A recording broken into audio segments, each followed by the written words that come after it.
আসসালামু আলাইকুম। কিছুটা দেরিতে হলেও ওয়েস্ট ইন্ডিজের বিপক্ষে বাংলাদেশের দল ঘোষণা করল বিসিবি।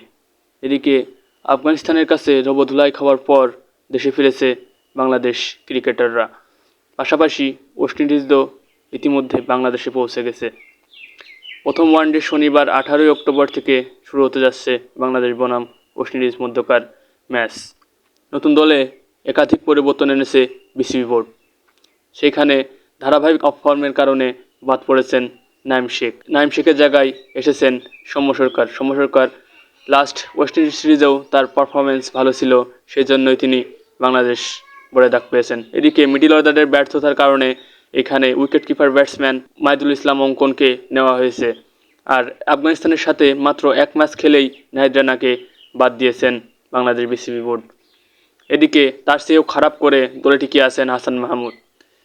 এই ওয়ানডে সিরিজের সাথেও লিটন দাস ইনজুরির কারণে খেলতে পারছেন না।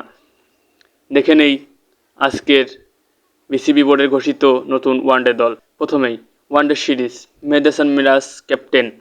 Number 2 Najmul Hasan Shanto one down batsman. Towhid Hridoy one down batsman. Jaker Ali Anik middle order batsman. Saif Hasan middle order batsman. Shamim Patwari middle order batsman. Tanzid Hasan Tamim top order batsman. Soumya Sarkar top order batsman. থাকছেন Mahidul Islam Ankon middle order batsman. থাকছেন Tanvir Islam spin bowler. Rishad Hossain leg spinner allrounder. থাকছেন Taskin Ahmed fast bowler এবং পেসারদের নেতা। আরও থাকছেন Tanzim Hasan Sakib, Mustafizur Rahman pacer cutter master. Nurul Hasan Sohan wicket keeper batsman. Hasan Mahmud pacer.